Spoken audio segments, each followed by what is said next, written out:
Hey there, it's me, Maddie, and I am here for a floss tube video. It's been a long time.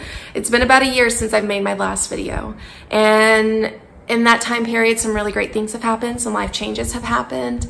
A lot of things have stayed the same as well, in a good way. So like stitching. Stitching has not changed in my life. But yeah, here I am. I kind of wanted to get back into talking about cross stitch with people who also love the hobby. I have a lot of people in my life that support me in my cross stitch and find it cute and entertaining and love the work, and say positive things, but they don't themselves enjoy the craft. And so having watched floss tube for years, and while I've been away watching it as well religiously and seeing all the new faces come into floss tube and people enjoying talking about it with people that also enjoy this craft, it's just inspiring. It makes you feel good. It makes you want to stitch everything and try everything and share it with people as well. So here I am. We are gonna do a floss tube video again. So in the year that I've seen you, some things that have changed are my hair. Last October I decided to chop it all off. This isn't necessarily a new thing for me. Every, I don't know, 5-6 years, I kind of get that itch to chop it off, start fresh, and go from there. I'll keep it short for a year, for a little while, and then I'll be like, no, I'm back. I want my long hair back, and then I'll grow it all out, and then I decide again to chop it all off. So it's gone right now. It's very short. I actually had a haircut on Saturday. She did cut me a little bit short, but I feel like in a week or so I'll really enjoy it. Sometimes it's just that initial cut. You're like, oh, that's different. And then it hits that perfect time period for a couple of weeks, and then you have to go get it cut again because you've got a little mullet brewing in the back. So short hair, great for summer. Definitely helps it stay healthy. I think we can all agree as women, and maybe men out there too, that we do a lot of stuff to our hair. The curling irons, the straighteners, the hair dryers, the hair dye, all of that can take its effect. And so sometimes it's nice just to let it grow out and be its natural self again. So other things that changed, and I can't remember if I talked about this in my last video that I made last summer, was a career change or a job change, not a career change. I'm still a school counselor, but I unexpectedly moved to a new school. A position opened up at a school that I had heard great things about, and I don't know, something inside me said, hey, give it a try, send your resume in. So I interviewed, I was hired, and this past school year has hands down been the best school year ever. This is my 5th year as a school counselor, my 4th year as a middle school counselor, and it has been amazing. It's been a great year. There's been challenges, there's been hard days as always, but this is the first year that I've felt at home in my school, not necessarily, like I love my other schools, and there's been great people in the schools that I worked with, people I consider friends now. But the environment at the school that I work in is so positive, and more importantly, the kids finally feel like kids again. I think COVID had a really huge impact on students, and I feel like the school that I'm working at is setting them up for success. I feel like the kids are coming in and starting to feel like young kids again. They're not that group of kiddos that sat home for a year on a cell phone. They were younger, and so they weren't exposed to as much adult stuff out in the world, and so it's been fantastic. I mean, I got to play Foursquare quite a bit during recess and lunch duty, and let's just say my 6th grade skills came back. You know, my tetherball skills, they came roaring back. This was actually a school that I actually attended when I was in 6th grade, so there's a lot of happy memories there, and I'm happy to be there and contributing to my community again. So it's good stuff, a lot of memories. Actually, some of the teachers there were teachers when I was there as a kid, and when I tell kids that, I'm like, oh, that teacher taught me when I was a student 20 some odd years ago when I was in 6th grade. And that kind of blows their minds a little bit, blows my mind a little bit. But anyway, so school, job, it changed. And I am in love with my career. I'm happy. I've always been happy, but there's definitely been rough years. But this year's been great. And other things that have made, I mean, I've started running. I probably lost about 45 pounds. I kind of fluctuated a little bit, and during state testing I put on about 10 pounds of stress eating through the finals and getting through the end of the year. But I took up running. I can comfortably run a 5K. I'm working on my 6K now. So lost 30 or 40 pounds. There's still some more I want to lose, but that was another change. I got healthy. I got mentally, I feel in tune and doing well. Dated some people. None of those were my long-term guy, or future husband kind of material, but you know, I still have hope for that. And still out there giving it a good go. Spiritually, I've been working on myself, you know, really trying on that avenue. And of course, cross stitch has been along for the ride the whole time. So I'm gonna forewarn you, I had to kick the dog out because she kept wanting to go in and out while I was trying to get ready to film and stuff. So Bernadette is outside. Henry is somewhere in this house doing Henry things like sleeping. And so if you hear them or see them, they're here. But let's talk about cross stitch. I have a lot of cross stitch. I have a big old thing of cross stitch. I've dumped out some stuff that I for sure want to talk about. I have bought a lot of stuff over the past year. I have worked on a lot of stuff. I've completed some stuff. I figure we can take this slow over the summer and into the fall. Kind of go through what I have, what I want to work on, what I bought, probably what I will buy in the future.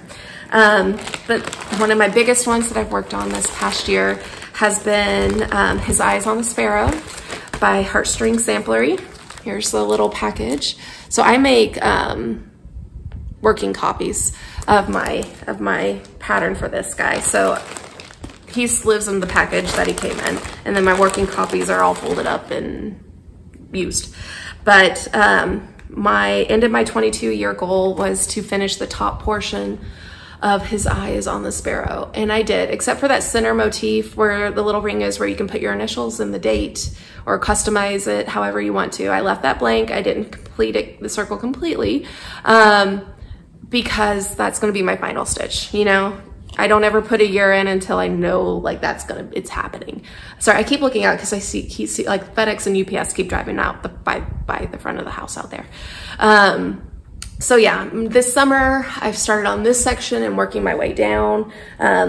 This was my, if you're an educator, you know, this was my state testing project. So when you're sitting, you can't do anything electronic and all that jazz while you're testing. I cross-stitched and the kids thought I was crazy, but also secretly loved it. And I'm like, you know, I can make you a cross-stitch lover too. So this is my Sunday stitch. Sometimes it's my happy stitch. It's a 32 count, so it's easy to see. I don't have to kind of really focus in, and it's one thread, and it's just a relaxing stitch sometimes. So when I'm feeling I want something springy, I want something simple, the chart's easy to read, I go to His Eyes on the Sparrow. So the goal, theoretically, is to get this one done by the end of 2023. Is that possible? I don't know. Am I gonna try? Sure. So, and here's all the threads that, oh, they're kind of wonky. I did the called for, I think there's maybe 1 or 2 substitutions in, because when I kitted this guy up back in end of 2021, early 2022, I don't remember. It was my 2022 start. This guy was my New Year start. Some of the threads were still kind of hard to find. I think they were struggling with supply chains and things like that because of COVID still. So there's that. Another one that I bought this year and then started because I felt like I needed to was Plum Street Samplers Jack Spash. So try not to get the glare of the light on there. So it's very kind of ghoulish and a little bit cutesy, but it kind of has that Victorian vibe to it with the little people in their dresses and their suits down at the bottom. And I got this in right before fall, I want to say, and also during that time I was watching a lot of BritBox, so there's a lot of period pieces on there that I was watching, so it kind of felt it kind of fit the mood that I was in at that time during the fall. So this is what I've completed so far. I do want to have this guy done by the end of summer. He is on my list of things to finish by the end of summer, and I can do it too. I'm over halfway there based on the pattern. So the fabric that I am working on is called, this is the fabric that, or like the little piece of paper it came with when I bought the fabric. Fabric by Stephanie, chocolate milk, 36 count. And I picked that guy up at the Silver Needle. That's my local shop. It's in Tulsa. I live right outside of Tulsa. It only takes me about 25 minutes to get there. So, oh, and the fabric that I am doing, His Eye is on the Sparrow. That one is by Crosswing Designs. Let me see. This is a little piece of paper that Bernadette chewed up one time. Crosswing Design Collection, and it is Earth. And I've looked for a 32 count, and I have looked for this so that I can do this on His Eye, or Consider the Lilies, to have like a matching set. I cannot find that. So we're gonna have to kind of venture out when that time comes to start that big project, and find that fabric. The flosses I'm using for Jack Splash are DMC, and Bernie's jumping up on my back window watching me right now. She's not coming in. She made her choice. I like the consistency of the colors in this. It's very fall, it's very pretty. I'm loving that stitch. So he's in there. I do have, in this same bag, I brought this bag every day to state testing, so it's kind of sat in there as so. I have 3 projects in there that I wanted to see progress on, but they aren't always the ones that I immediately think of to pull out and work on at home. But the next one is Halloween at Hollyberry Farm by Stacy Nash Primitives. Let me see here. Make sure I don't have anything showing. So there's the original picture. So the person that does the Pumpkin Hollow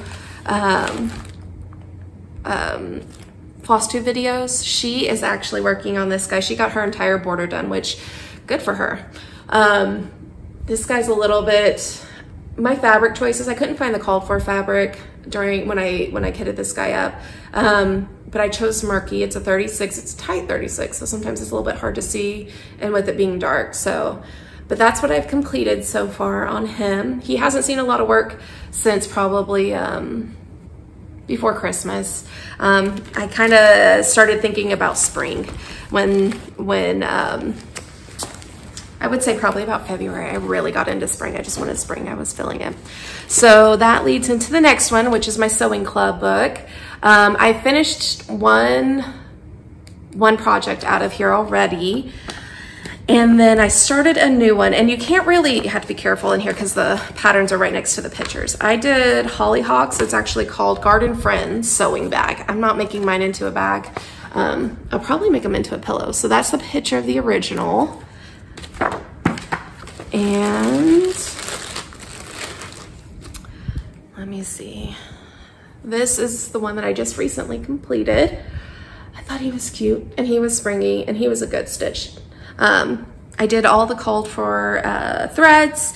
The fabric that I'm working on is either it's a 36 Velt, I think is what it was. I bought a fat half of it to complete the book. I wanted them to be kind of consistent in the fabric choices.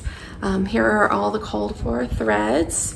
And that's the one thing I like about Blackbird's books, is that when they do, they're very consistent in their thread choices throughout, so it makes it easier to work on their projects sometimes.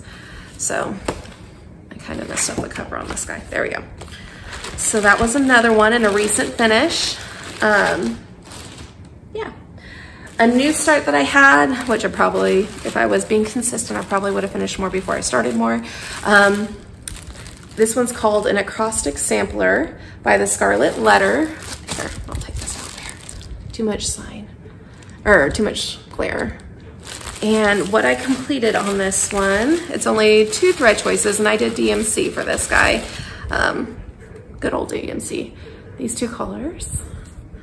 And that's what I got completed on that one so far. Just a small start. But it's a fun one to stitch too. And if you're dyslexic, this kind of might make your brain kind of spin a little bit. It makes my brain spin a little bit because the words are up and down and backwards, but yet all spell the same thing, which is forever. And let me see here. Let me see. I die to live forever is the phrase, and it's just repeated throughout. And so I have to be careful sometimes because how I'm stitching, I'm like, wait, it just throws my brain off a little bit because it's backwards. And so, but it's a fun one too, and it's super cute. And I was stitching this one day in my office, before school started. I sometimes will go in, I'll do a Bible study, and then I'll stitch for a little bit before I get in early. So I just kind of have that mental clarity before school starts. And a kiddo came in and we were talking, and this kiddo loves history. And I let him see the pattern, and I was like, yeah, a young lady made this one way back in, what was it, 1830. And it kind of just blew his little mind that a young girl was able of doing that, and that it had lasted that long. So I'm like, yeah, that's the good thing about cross stitch. It has a historical element to it. And if you can find something that even an ancestor worked on, that would be awesome. A great-grandparent, something like that. Could you imagine? That'd be cool. I mean, and I do have a lot of embroidery, and I have quilts that my grandparents and great-grandparents have made. But could you imagine like 4 generations back and having a piece of artwork like that? That'd be cool. So another one that I pulled out again and did a little bit of work on this past, I would say April, was my Hawk Run Hollow piece, The Village of Hawk Run Hollow by Carriage House Samplings. I have tweaked the threads in the first 2 boxes. I made them a little bit lighter just to fit my aesthetic of my house. Kind of wanted them to be a little bit more, just a little bit brighter than what the natural or the original call for thread choices were. But yeah, so here are all the current assigned threads for this box. So very, very beautiful. I didn't change this box, the thread in this box. I kind of went with what it is. And I'm doing this guy in DMC across the board. He will be DMC straightforward. There's definitely a few boxes that I'm looking forward to working on as we get a little bit closer, but we're gonna get through this guy first. We're gonna do it this summer where he's gonna get into, I might stitch on him tonight. One of my other things that I've been purchasing is needle minders. You know, when I tell my mother, she's like, why don't you just need one? I'm like, no, you need all of them. So this one is from Mad for Minders, and it says Sarah Good, 1653 to 1692, hanged for witchcraft in Salem, Massachusetts. Why I felt like my Cherry Hawk Run Hollow piece and this go together, I don't know, but they do in my brain.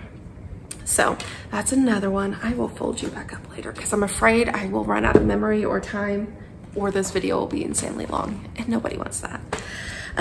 Something I've been working on all day yesterday and today, or yesterday and the day before, is by Kathy Barrick, and it's called Sunflower Farm.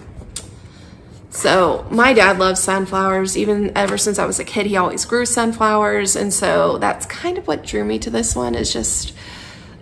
That is just one of those strong memories of having giant sunflowers like bending over in the backyard, and all those summer colors and their hazy summer days with sunflowers and birds picking at them and whatnot. So these are DMC threads to go with it. I love them. I am actually thinking about driving into Tulsa here after I finish this video and switching out, I can't even remember which color it was. Either 535 and getting the called for overdyed floss, or I can't remember which one it is. Anyways, it doesn't matter because when I started stitching it, it kind of blended in right there. That line blended in with the roof. And I'm like, I feel like it needs to be very variegated and when it comes to the house. So it represents like the brick or the siding of the house itself. But I pretty much, like I had this top section done when I started 2 days ago, but the last 2 days I completely finished both windows and all the way down. And then I just need to fill in between the shingles of the roof, yeah. So there. So good progress on that one. Kind of got a little bit stalled when I started working on the siding of the house, and I was like, ooh, I don't know if that's gonna work. Maybe I need to go get that. So that might be today's activity. Did I put the thread back in there? Okay, maybe I should practice putting these away appropriately so I don't get my threads mixed up. Another small start that I had, I have to be careful because I don't want to show the pictures, and I am going to end up showing the picture or the patterns on this one. Here we go. Let me pull this out. Another Plum Street, good old Plum Street. We get along so well. It's the spring salt boxes. When I first started feeling about spring, probably February, March, I pulled this guy out. I've had them for a little bit. I've had them kitted for a little bit, but I was like, it's time. Let's do this. I want to start my salt boxes, and they were small. So I pretty much almost got it entirely filled in on the bottom. And then started working through the top there. So just a tiny little one. I'm trying to figure out how I want to finish it, whether I want to make it into a pillow. Oh, there's baby Henry, my little old man. But yeah, finishing out how I want to finish this guy, if it's something I want as a pillow, as a flat, I don't know. But I feel like I need to figure that out because I want it done by the end of summer.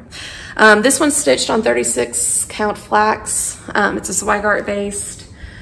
I bought a lot of fabric for like they had a really good sale on 1-2-3 Stitch a while back, and so I bought a lot of different fabrics that'll fit a lot of my smalls. So most of my projects are not being stitched on the called for fabric, but for the most part, the threads are. I can't talk. We need more coffee.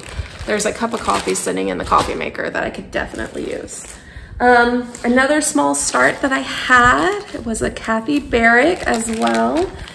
Can you see a theme? I feel like everybody has their one designer that they just mesh with, and her in my brain, she does things that I love, and I'm all about that. So this one's HL's Moth by Kathy Barrick. So here's your photo. Super pretty, love it. Makes me very happy. I did do the call for fabric on this guy, so, and I did DMC threads. So kind of just those really deep, rich colors. I love that mauvey, pink and yellow and goldish kind of colors all mixed together. And let's see here. So this one is really it's a 40 count, and so it's hard to see to stitch this one, but when it's done, I know it'll be, and this fabric's a little bit sheer, so I'm trying to, can you hear my puppy whining now? She wants to be involved. She wanted to go outside and now she wants to be inside. It's back and forth. It's like people talk about their kids and not shutting the doors. Well, that's my dog. She wants out, she wants in, she wants out, she wants in. So really love that one. Have to have good lighting to stitch it though, just due to the fabric count, and then the color of the fabric itself, which, anyway. So another one I've been working on. Oh, yes, I'm in love with this guy. This was my birthday start for 2023 when I turned 33. This one's the Alexanders of Linton Rothen, 1829. Don't kill me on the phrasing of that guy. I'm not sure. And it's by Hands Across the Sea, of course. But this thing, it's psychedelic. It's giving me 60s vibes. Look at this little girl in this dress. I mean, and the big green goose, duck. I don't know. Peacock? Are you a peacock? We don't know what it is, but I love it. I love it. And this was originally stitched, when was this stitched? Well, 1829, Maddie Elizabeth, pull your head out. So 1829 was when this was stitched. And look what she did. She's giving me 60s vibes. I'm getting like 60s London all the way through. I had a really good start on this one. I'm doing DMC just because the colors are so vibrant. I don't want them, I just want them to be bright in there. So I got my little man, little man in his yellow suit with his pink back stitching, and then my lady in her multicolored dress started. And whatever animal that is between the two of them, I don't know what it is. I don't think it knows what it is, but it's awfully cute and funky. And my cat's looking at me. Okay, so that was a really fun one to start. I mean, look at all of this. Look at this. It's insanity. The colors, the pretty, pretty threads. I'm like all about it. Like this little girl knew what she was doing. I love her. So there we go. That's that one. I don't know. I kind of want to work on this one tonight now. See, this is why I like floss too. It gets you in trouble. You're like, I need to work on all of this. I just want to do all of it. Oh my God, it's falling asleep. Okay, bear with me. So a few more. I'm not gonna, like I said, I'm not gonna go through everything. I just kind of want to hit on some highlights that I know I worked on. And then, like I said, as the weeks progress, I'll go through. I may do some that's in my stash depending on how much time. Right now we're at 24 minutes. 24 minutes. So another one that I'm working on, I'm trying not to show you the pattern. Nope, not it.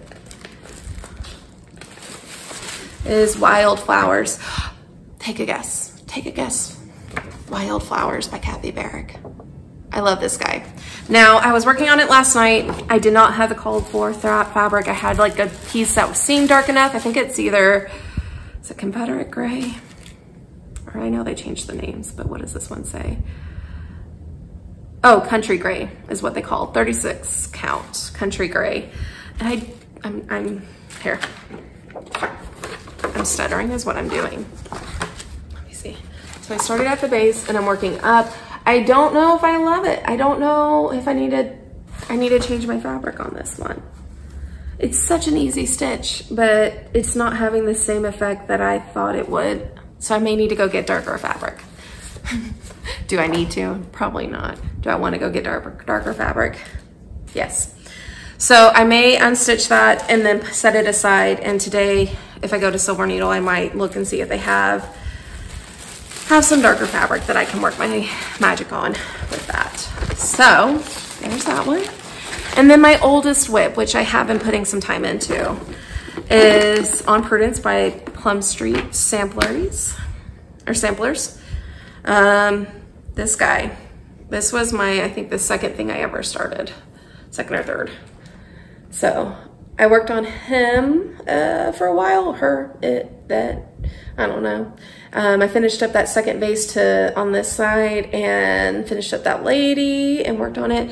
I think something that kind of scares me a little bit is that there is a dot of a highlighter in this fabric, a tiny little dot. And I think that's why I stalled on it when I used to work on it quite frequently. Also, the border's not the easiest. It's not one of those borders that you can, the flowers are just hard to put to memory. And so you really have to pay attention with it. So that makes it a little bit difficult. But we're finishing it and I'm gonna do some research and see how I can get that little dot of highlighter out of there and save my sanity because I'm not restarting that one, but I do want it done. It will be beautiful when it's done. One that I'm really wanting to start, that I'm trying to be good and not start, is Nevermore. And this, let me see, I'm gonna pull out threads. By Lila Studio. Nevermore. I love me some good Edgar Allan Poe. I have a few of his poems memorized from when I was a kid and having to do that kind of thing. The fabric that I had originally purchased this fabric from Seraphim because I wasn't sure if I wanted it, if it was gonna work for another project that I was doing at the time. And it's called Witching Hour, and it just wasn't dark enough. Oh, this was gonna be for Halloween at Hollyberry's Farm, but I just didn't feel like it was dark enough. It was more of a light blue. I love the fabric.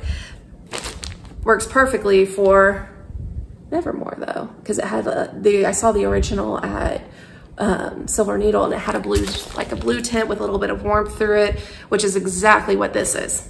Not called for, but exactly what this is. So we are gonna do that. Here are the called for threads. There's not a huge amount, which I love when it's kind of simple like that and easy. And it is kitted up and ready and waiting to be stitched. But that's what I've been working on most recently. There were a few finishes along the way. And then I've been framing different things. So there's that one I actually had professionally framed. And I mean, I wasn't super impressed and it was super expensive. So then that kind of kick-started it into, you need to finish your own stuff and frame your own stuff, and you can do that. So I put energy into doing that. I've been going to Home Depot and finding frames like in their clearance section. So maybe they cut it down for another project and then decided, oh no, that's not it. So I've been working on that. I just gotta get some stuff finished to actually frame. So I do have my Long Dog samplers in here, which I've talked about before. I have some of the Prairie Schooler charts that I've worked on. A lot of those are fall based. I'll save those for the end of summer. I did start the Kris Kringle over Christmas, the ornaments for Santa, but didn't get very far with those. Which one are you? I feel like, oh yes, that's the Addams House, or the Addams Family from Plum Street. I do have my Jane Austen's But yeah, like I said, and my Bernadette popping up like one of those little games where you whack-a-mole, she's like pops up out of the window really fast. So I have like, do you see all those patterns in there? Some of them have fabric, some of them have floss, some of them are completely kitted, some of them are not. So I will go through those as the days go by. Another one that I would really love to start this summer is the Scarlet House, or by the Scarlet House. It's called Mary Miller 1842. I love that mustard yellow house in that one. That's such a good one. And it's fully kitted on, I mean, I'm ready for it. I want to do it. But like I said, we need to finish a few things. This guy, once again, fully kitted, needs to get started. And this is the Girls series by Molly. This one's called Molly from the Girls series, and it's by Carriage House. So there you go. They keep having half-off sales at Silver Needle, and I go berserk in there. So that's how I stocked up on all of these different patterns. And then I would see sales on 1-2-3 Stitch, and then I'd get all the fabric, you know, for the 1-2-3 Stitch or fabric I felt like fitted it or fit them. And so I just, yeah, no, all this stuff. Oh, okay. I will show you one more and then I'll save the others. Did I just go, like I really went, oh, like a crazy person. I got so excited. So one thing I did, this was definitely an influence by, I have all the threads kitted, no fabric yet, is Jane Atkinson 1780 by the Scarlet Letter. Watching people stitch this and seeing it up close and like live and like the flowers, like this picture does nothing for it, but seeing it completely done, I'm like, them flowers, those psychedelic little flowers with these are wonky little Adam and Eve people, you know? Like, I love them. We're doing them. It's happening. Okay. So that's what I've shown you so far. Trust me, there's a ridiculous amount left to do and talk about at a later date. But we are hitting 32 minutes and I don't feel like you want to watch me for any longer than that. Also, I need to go be productive with my day. We are gonna mow tonight. We are gonna get groceries. We are gonna stop by Silver Needle. I kind of want to go to the nursery, Southwoods Nursery. They have a lot of great indoor plants. I have ridiculous, every windowsill has plants in my house. Like, it's obsessive. I'm not buying plants, but I do want to just walk through and look at all the plants and see what they have. And if they have the clearance section. I actually bought it's a rubber plant, a Taniki rubber plant. And that thing was huge, but it was 75% off, so I spent $12 on it. And that thing is thriving in my guest bedroom. And I'm like, sometimes their clearance section's awesome. Sometimes they're super expensive. Oh, my dollhouse. My dollhouse is still here. It's hanging out in one of the bedrooms. I laid down flooring on the outsides. I painted some, I did the windows a little bit, but then I kind of stalled over the school year just because I was putting so much mental energy into things at school and just being productive that way and running and things like that. So summer is when my dollhouse gets attention, and that's okay. You know, it's when I have the creative desire to do those type of things. So I'm still gardening. I have a great start on my garden this year. I've already got squash and tomatoes, and given a couple more days, maybe a week at most, and I'll start having produce from them. I planted lilac bushes and forsythia along the back fence line. You know, I'm just really enjoying the summer this year. And Henry's walking back into the bedroom to find his little spot. So I hope you guys have a great week. Great couple of weeks. I don't know when I'll make another video. Hopefully not a year from now. You know, I hope you guys enjoy your stitching. I hope you're happy. I hope you're content. Those are kind of the feelings I'm having lately, and those are good feelings. So yeah, I'll see you guys soon. Henry says bye. He was over here meowing. Bernie's at the door. And I hope you have a great summer. Bye.